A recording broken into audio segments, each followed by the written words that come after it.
Padre, te damos gracias una vez más, bendecimos y proclamamos tu nombre. Te pedimos que tú bendigas tu palabra una vez más en nuestros corazones, en el nombre de Jesús. Y vamos a pedirle al hermano que nos ponga Mateo capítulo 27. A partir del verso 46, que creo que esta mañana Monse lo leyó en la cena. Así que vamos a aclarar lo que aquí el Señor quiso decirnos. Amén. Dice: cerca de la hora novena, Jesús clamó a gran voz diciendo: Elí, Elí, lama sabactani. Esto es: Dios mío, ¿por qué me ha desamparado? Bueno, lo primero que tenemos que tener en cuenta aquí, hermano, es que el Señor nunca puso en cuestión la relación que tenía con el Padre. Amén. Así que Él no dudó en ningún momento, sino simplemente Él estaba citando, ¿verdad?, el Salmo 22, donde estas palabras ya estaban profetizadas. Y sabe que el Señor vino a cumplir las Escrituras, por tanto, todo tenía que tener su cumplimiento.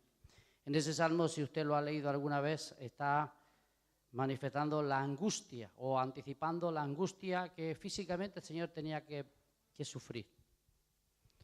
Y también, ¿verdad?, cita ese momento cuando el Señor tuvo que llevar el pecado de su pueblo, amén, el pecado nuestro, para poder ser redimidos y perdonados. Así que solamente en ese momento, cuando el pecado cayó sobre Jesús, es que hubo un abandono del Padre. Ahora, de aquí podemos aprender varias lecciones, hermano. Primero, que es verdad que el sufrimiento físico muchas veces es demasiado pesado. Y si alguien lo padeció, fue Jesús. Él sufrió agonías que jamás tú y yo las vamos a sufrir porque Dios no lo va a permitir.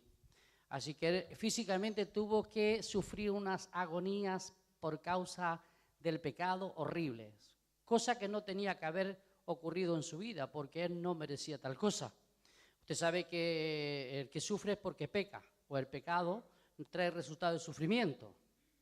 Si no hubiera Adán pecado, nunca habría sufrido.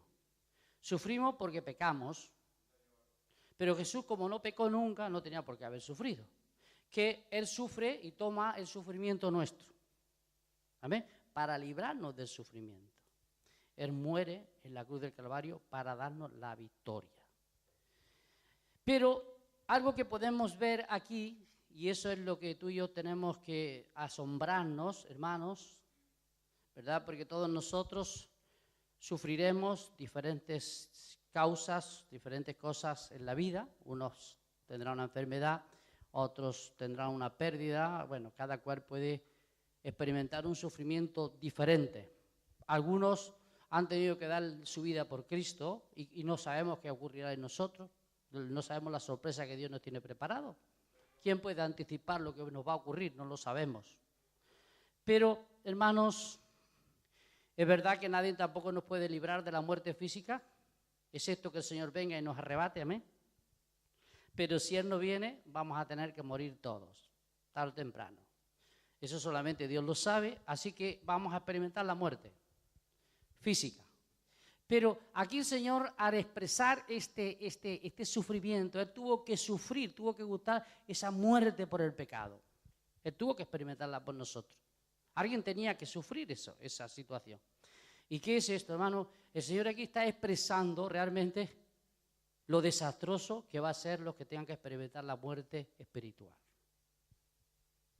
Mucha gente lucha por no sufrir físicamente. Hace todo lo posible, gasta sumas de dinero, hace aquello, lo otro, por no sufrir físicamente y escapar del sufrimiento. Pero el Señor aquí, al expresar estas palabras, hermano, debe ser algo agonizante, terrible, es experimentar la separación de Dios eternamente. Debe ser algo que solamente el Señor gustó. Y me imagino que ya todos los que están al otro lado de la vida sin Cristo ya lo están experimentando, y que se preparen porque aún viene un aceleramiento superior cuando el Señor vuelva o cuando tengan que pasar por el juicio final. porque ahí sí que se va a determinar la sentencia y el destino de cada persona, la clase de sufrimiento que va a tener. Así que con estas palabras el Señor nos está advirtiendo y está anunciando en favor nuestro, hermano, y también un aviso para los que no lo aceptan, ¿verdad? Para nosotros, hermano, el saber que ya no vamos a sufrir esa separación. Hermano, el cristiano ya no va a experimentar esta separación porque el Hijo de Dios la sufrió por nosotros. ¿Amén? Usted nos alegra al saber que usted nunca va a experimentar si es un verdadero cristiano. ¿Amén? ¿Va a experimentar la segunda muerte? Dice Juan, dice Pablo, dijo Jesús que el verdadero creyente no experimentará la segunda muerte, sino que hemos sido librados de ella. Así que él fue el que expresó con estas palabras lo agonizante que debe ser estar separado de Dios, hermano. Debe ser un asunto terrible, hermano. Pobrecitos, aquellos que fueron de este lado de la vida sin Cristo, hermano, que ya no tendrán la oportunidad, no hay segunda oportunidad. Una vez el hombre muere, como dice aquel proverbio, del lado que caiga el árbol, ahí se quedará, ahí se va a podrir. Si caes hacia allá, ahí se pudrirá. Si caes hacia el otro lado, ahí quedará. Y así, del lado que cae el hombre, ahí permanecerá para siempre. ¿Has caído del lado de Cristo? Gloria a Dios, porque estarás con Cristo eternamente. ¿Has muerto al otro lado, contrario? Ahí es que el hombre va a permanecer eternamente, porque no hay remedio, no hay solución. La oportunidad la tenemos aquí, hermanos. Amén. Aquí se expresan algunas palabras, en los versos siguientes vamos a leerlas cuando él expresa estas palabras, ¿verdad? Bueno, aquí también Elí, bueno, dicen los que estaban ahí, le escuchaban, dice en el verso siguiente, a Elías llama. ¿Por qué es que tenían este concepto los judíos? Ellos creían que antes del Mesías tenía que venir Elías. Y además ellos tenían una creencia que si ellos estaban atravesando una situación muy difícil, entonces Elías vendría a socorrerles. Porque para ellos Elías no ha muerto, él vive. Y sabemos que Elías fue arrebatado y no pasó por la muerte física. Así que la historia dice que los judíos, cuando celebraban cada año la fiesta principal de ellos, que era la Pascua, ellos reservaban una silla especial por si en cualquier momento Elías se presentaba a comer con ellos. Bueno, era una creencia, ¿no? Por eso es que ellos tenían este concepto. Y ellos decían, bueno, a ver si viene Elías a socorrerlo. Pero nosotros sabemos que la palabra lo aclara, que no era a Elías que clamaba el Hijo de Dios, sino que estaba clamando a su Padre. Muchas veces también nosotros podemos poner la mirada equivocadamente. Hermano, no esperes a Elías. ¿Sabes que hay un movimiento que se ha levantado en este último tiempo de parte del pueblo evangélico que tienen esta creencia? Ellos creen y están esperando que Elías ha de venir. Y tienen más interés en que Elías venga que venga Cristo. Pero bueno, no es de extrañar que la historia se repita. Porque se suele repetir la historia en varias ocasiones. Pero hermano, usted y yo no estamos esperando a Elías, estamos esperando a Cristo. ¿Eh? Además, Elías no nos puede salvar. ¿Quién nos salva? Es Cristo. ¿A quién vamos a mirar nosotros? Por muy grande que sea el siervo de Dios, sea el profeta o el predicador, ¿para qué poner la mira en el hombre teniendo a un Cristo vivo y glorioso? ¿Amén? Dele un aplauso, Señor le ama. Gloria a Dios. Cristo nos ama, hermano. Así que esto es bueno porque así lo aclaramos. Vamos a leer los versos siguientes. Dice, y al instante, bueno, esto es habitualmente a los que sufrían se les daba, algunos dicen que era una clase de vino flojito, otros dicen que era vinagre, para de alguna forma ayudarles en el dolor. ¿Amén? También fue una forma, se quedó escrito porque era también una forma de cumplir la profecía que ya estaba predicho de antemano. Es decir, otra palabra que se cumplió, porque estaba dicho que se le daría este esta bebida para ayudarlo. En verso siguiente, vamos a leer verso 49.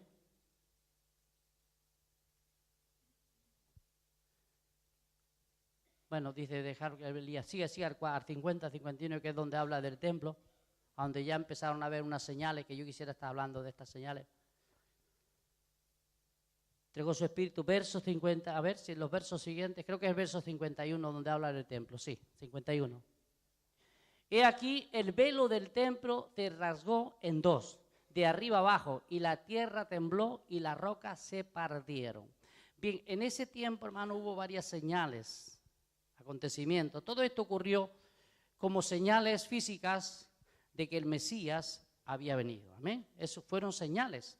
Esto nos da a entender que cuando el Señor se acerque y venga, vamos a ver grandes señales también, para avisarnos. Así que cuando el Señor venga sabemos que van a acontecer grandes cosas. Pero yo quisiera hablar, bueno, el templo, usted se acuerda, ya lo hemos dicho en varias ocasiones, estaba compuesto de 3 partes. No sé si la recuerdan. Una de ellas se llamaban los atrios. Era donde habitualmente estaba el pueblo y donde venía a presentar los sacrificios. Venía con los animales. Después estaba el lugar santo, que era el lugar donde los sacerdotes ministraban y ahí ellos se movían, porque eran las personas que estaban apartadas para hacer este trabajo, es decir, los sacerdotes, lo que es la familia sacerdotal.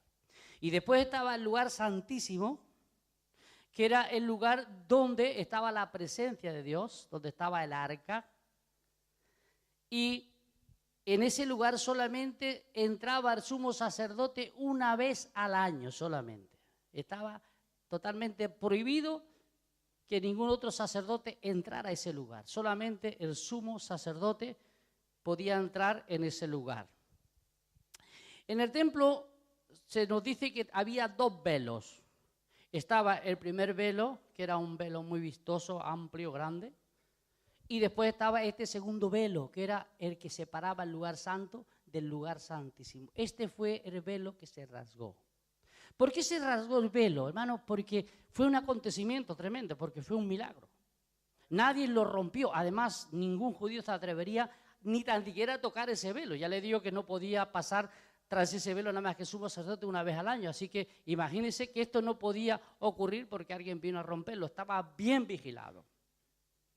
Para los judíos este lugar era un lugar muy sagrado, lo cual todavía lo sigue siendo, si ellos estuvieran en el templo, ¿verdad? Y cuando lo edifiquen el templo igualmente lo van a tener. Pero mire, dice que se rasgó el velo. ¿Por qué se rasgó el velo? Cuando nosotros leemos Hebreos se nos aclara. Por ejemplo, yo quisiera leer 3 pasajes de Hebreos para que entendamos mejor lo que esto significa. Vamos a leer.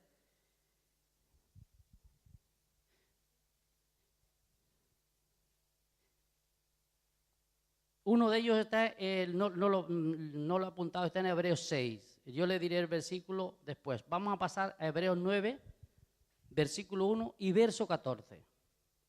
En el capítulo 6 también hay otra referencia sobre esto, pero ahora no sé cuál versículo es. Si lo encuentran, me lo dicen.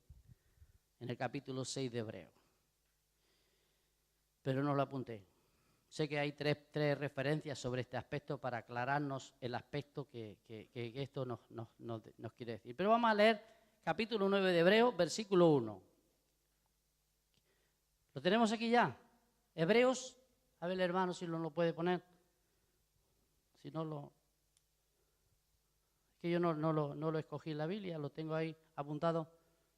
¿Lo puede poner? Sí, ya lo tiene. Después vamos a pasar al verso 14 de este, aunque el tema es el mismo, pero para no detenernos en tantos versículos. Ahora bien, aún el primer pacto tenía ordenanzas de culto y un santuario terrenal. Vamos a pasar al verso 14.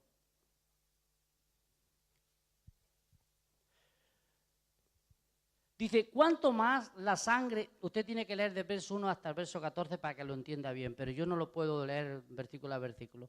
¿Cuánto más la sangre de Cristo, el cual mediante el Espíritu Eterno se ofreció a sí mismo sin mancha a Dios, limpiará vuestras conciencias de obras muertas para que sirváis al Dios vivo? Por tanto, ¿qué es lo que quiere decir con lo que aquí se nos explica? Hermano, cuando el velo se rasgó, da a entender que Cristo había resuelto ese problema. Es decir, nadie podía entrar a ese lugar. Solamente sumo sacerdote una vez al año. A partir de este momento, dice en este capítulo, si lo leemos completo, bueno, hasta este versículo, que Jesús resolvió ese problema. Es decir, con la muerte de Cristo, ese velo se rasgó, dando a entender que había una entrada libre a través de Jesús, a través de su sangre, para ir al lugar santísimo. Esto nos da a entender, hermano, que todos los creyentes que han nacido de nuevo podemos presentarnos a Dios y tenemos el honor y la gracia de Dios, no lo que tenía el sumo sacerdote una vez al año, sino que en cualquier momento podemos ir a la presencia de Dios ante el trono de la gracia. ¿Amén? ¿Por qué? Porque Jesucristo resolvió este problema. Fíjese el cambio que hay entre la ley y la gracia. La ley prohibía, la gracia nos abre camino. Nos trae libertad la gracia, hermanos.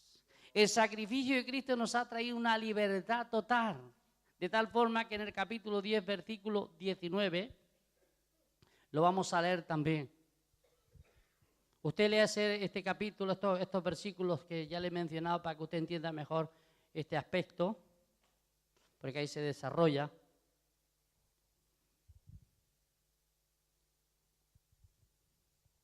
Tenemos aquí ya, ¿no? Así que, hermanos, teniendo libertad para entrar en el lugar santísimo por la sangre de Jesucristo.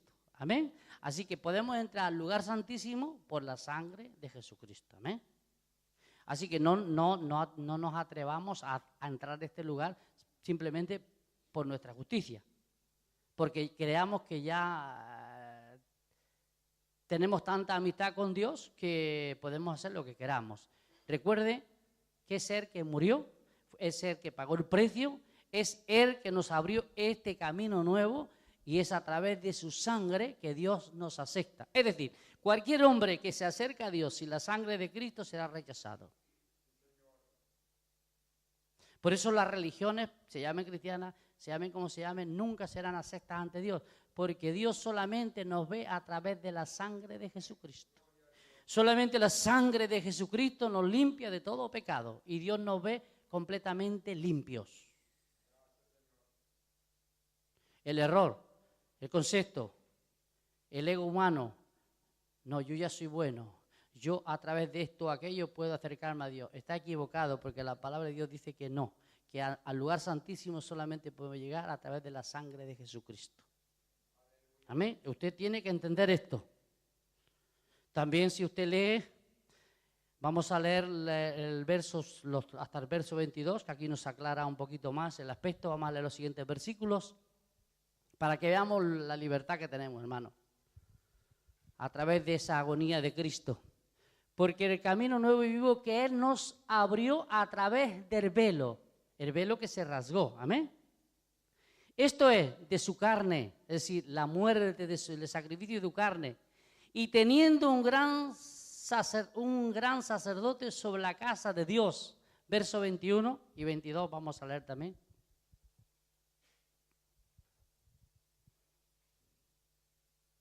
Acerquémonos con corazón sincero, en plena certidumbre de fe, purificados los corazones de mala conciencia y lavados los cuerpos con agua pura. Esto nos habla de la palabra de Dios, de lo que Cristo ha hecho por nosotros. ¿El verso 21 lo hemos leído? ¿Sí? ¿Lo leímos? Bueno, por tanto, esto nos da a entender, hermano, lo que Jesús hizo en la cruz del Calvario, cuando ocurrió esas cosas. Ahora yo quisiera, volviendo otra vez al pasaje que estamos leyendo de Mateo, vamos a ver que ahí encontramos varios acontecimientos que ocurrieron. Por lo menos se mencionan 4 de ellos, 4 tremendos milagros que ocurrieron. Uno de ellos es el que hemos mencionado. Vamos a seguir leyendo en Mateo, el capítulo, estábamos en el verso 21, creo, ¿no? perdón, 51 quedamos, ¿no? A ver, vamos a volverlo a leer. Ahí se mencionan 4 acontecimientos que ocurrieron como testimonio. Fíjese. Bueno, uno de ellos es que el velo del templo se rasgó. Amén, fue un milagro esto. Esto lo hizo, yo no sé si lo hizo un ángel, si lo hizo Dios Padre, si lo hizo el Espíritu Santo. El asunto es que un milagro ocurrió. Algo aconteció. Que no nos ha sido revelado quién lo hizo. Es bien claro que aconteció porque Cristo, con esta rotura de este velo, dijo, he cambiado las cosas. Para que tengamos clara esta idea, que la cosa cambió. Hemos pasado del tiempo de la ley al tiempo de la gracia. Amén. A partir de ese momento tenemos la gracia de Dios para tener una relación íntima a través de Cristo con Él. Bien, segundo, vamos a leer los versos siguientes. Ah, no, no está bien aquí. Está bien, no está bien. Estábamos, no, porque a la oscuridad, bueno, sí, he aquí el velo del templo se rasgó. La tierra tembló. Hubo un gran terremoto, amén. ¿Usted se acuerda lo que dijo el soldado que le estaba crucificando, uno de ellos? Lo que era el gobernante, el que mandaba son los soldados. Cuando él vio los acontecimientos que ocurría, que dijo, verdaderamente, este es el Hijo de Dios. Porque ocurrió algo que no podían entender. Hubo un cambio, hubo una manifestación de milagros y de temblores.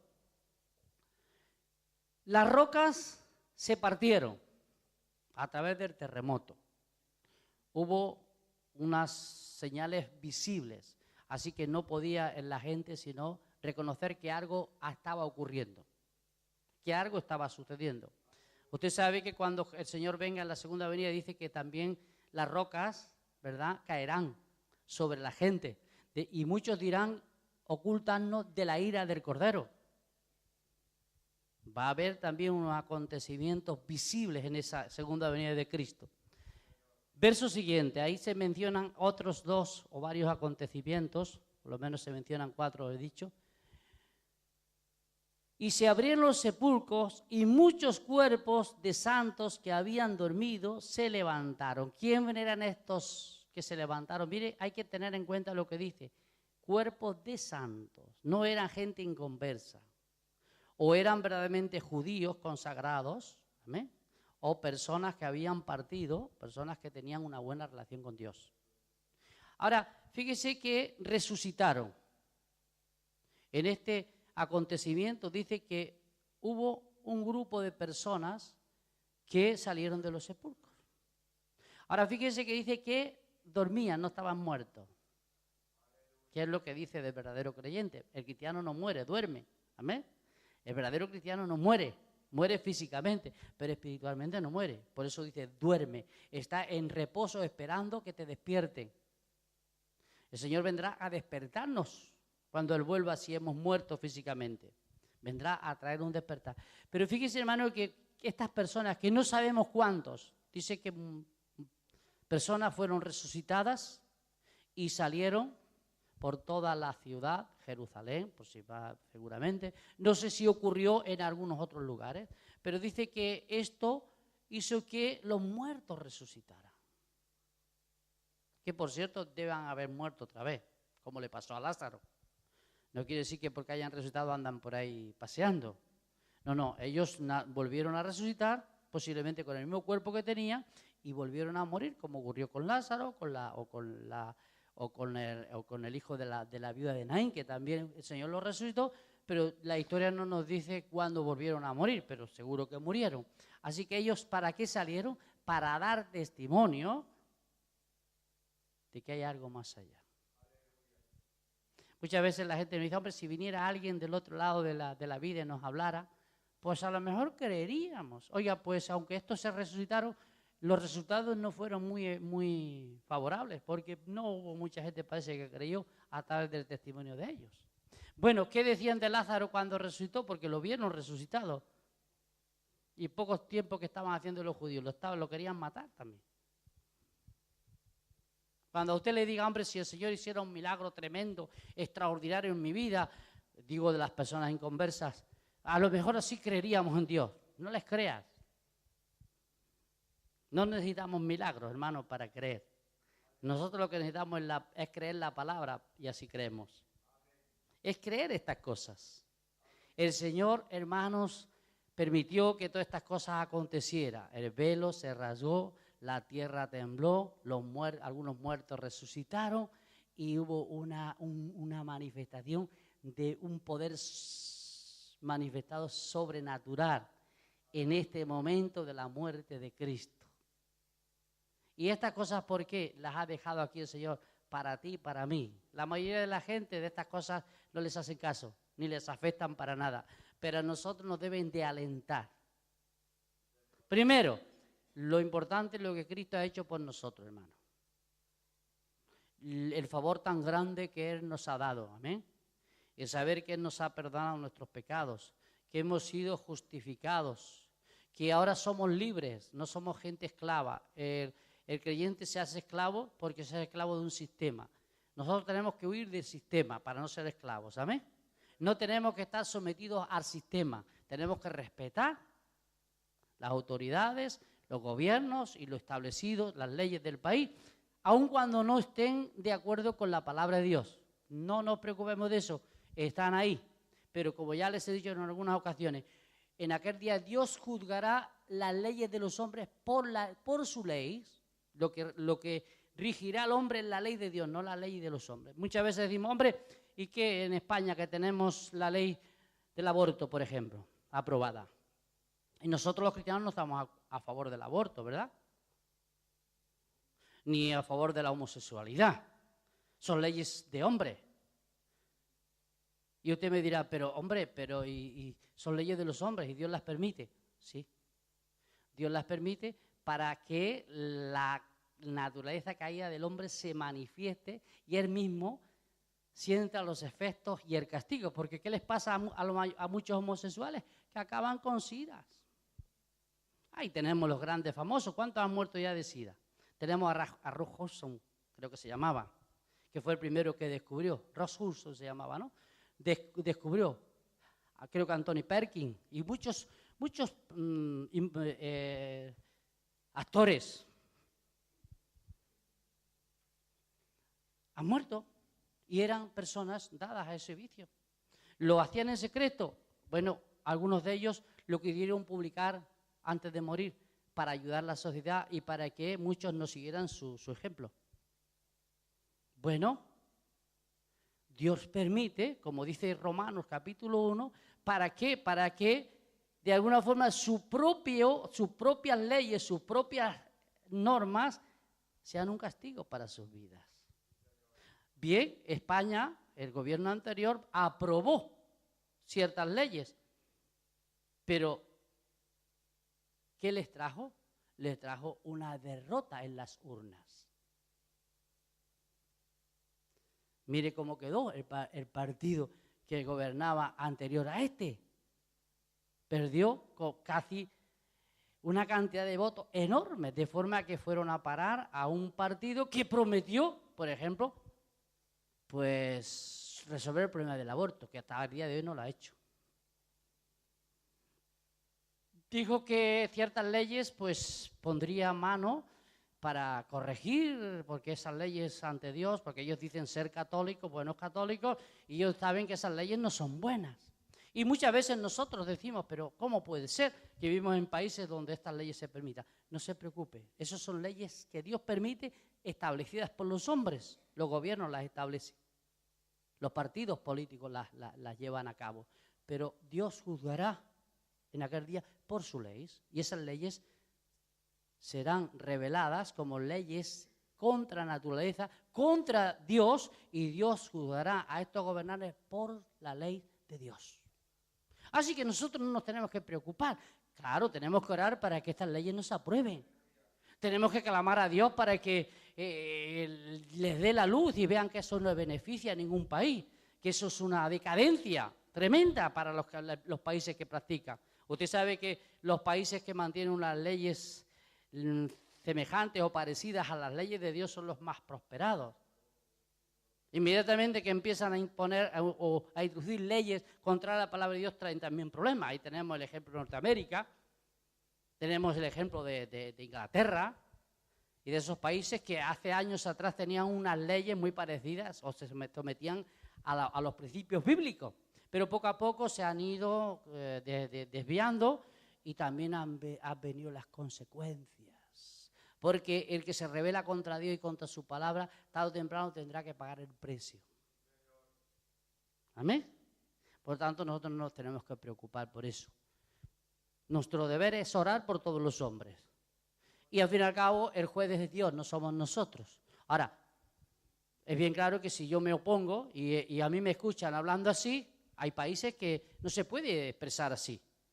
Porque inmediatamente vienen y te pueden hasta cerrar, te pueden presentar las iglesias.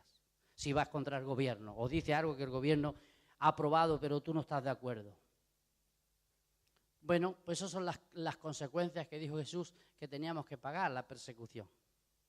Pero tenemos que estar dispuestos a ser perseguidos por defender la justicia. ¿Amén? Nos debe importar, porque nosotros somos defensores de la justicia. ¿Amén? Jesús también respetó el imperio y se sometió al sistema de su tiempo. Él nos dio ejemplo también. Pablo nos dice que había que someterse a las autoridades y Pablo le tocó vivir una época donde el cristianismo estaba siendo destruido, porque Nerón reinaba en esa época, creo. O algunos césares que no les gustaba el cristianismo. Pero en cambio Pablo, cuando nos enseña, porque es Dios el que nos está enseñando, dice, respetemos las autoridades. Y los cristianos habían dicho, pero si nos están matando, ¿cómo vamos a respetar a este hombre? Pero Pablo dice que hay que respetarlo, porque es una autoridad establecida por Dios. Así que, hermanos, nosotros no tenemos que preocuparnos de lo que los demás hagan. Nosotros lo que tenemos que tener en cuenta es lo que Cristo nos ha dado. ¿Amén? Él nos ha dado la victoria, nos ha dado la libertad. Y tú y yo, hermano, tenemos que mantenernos en la libertad que Cristo nos ha dado. Así que diariamente usted se puede acercar a la presencia de Dios. Usted tiene una necesidad. Usted se va a través de la sangre de Jesús ante el trono de la gracia y expone su necesidad. Como ya hemos visto esta mañana, bien, hay que hacerlo bien. ¿Eh? Cuando vamos a Dios tenemos que ir con respeto, con una actitud de alabanza, con agradecimiento, ¿verdad? Tenemos que ir en esa actitud para que Dios nos escuche. Pero, hermano, podemos ir con libertad, porque dice la palabra que el Señor nos ha dado libertad. Amén. Podemos disfrutar de esa libertad. Hermano, solamente los cristianos disfrutamos de una verdadera libertad. Nosotros no queremos el libertinaje, queremos libertad. Y esa libertad solamente nos la da la palabra de Dios. Amén. Es la palabra de Dios la que nos da la libertad. Así que disfrutemos porque Cristo hizo lo que tú y yo no podíamos hacer, hermano. Para ir terminando, Cristo ha resuelto, ha hecho lo que tú y yo no podíamos hacer. Librarnos de la condenación, librarnos del pecado, eso era imposible para nosotros. Pero Cristo lo hizo por nosotros. Para que podamos ser perdonados, para que podamos ser reconciliados y podamos acercarnos a Dios. Así que no tengan miedo a la segunda muerte o a la condenación eterna. ¿Por qué? Porque Cristo ya nos ha abierto un camino nuevo. ¿Eh? ¿Y cuál es nuestro camino? ¿Hacia dónde caminamos? Hacia la tierra prometida. ¿Eh? El cristiano se acerca cada día más a la tierra prometida. ¿Dónde está nuestra tierra prometida? ¿En Palestina? No. No es Jerusalén, la terrenal. Es la Jerusalén celestial. ¿Amén? Esa es la tierra prometida de los cristianos. Así que hacia allá caminamos y ahí es donde tenemos que tener puesta nuestra mirada, que allí es donde está nuestro Salvador. Amén. Vamos a orar. Padre, te damos gloria y alabanza. Te pedimos una vez más que tú bendigas tu palabra en nuestros corazones, en el nombre de Jesús. Bien, pues, ¿sabe, hermano? Estaba viendo un vídeo, no sé si ustedes lo han visto, de una tal Ana Méndez, creo. Y me quedé asombrado, oiga. Creo que es Ana Méndez, ¿no? Dice, oiga, pasen ahora los que tienen que dar, los que dan los 1.000 euros. Imagínense si yo le digo ahora, levántense todos los que van a dar 1.000 euros. Dice, después invitaré a los que van a dar los de 500, dice.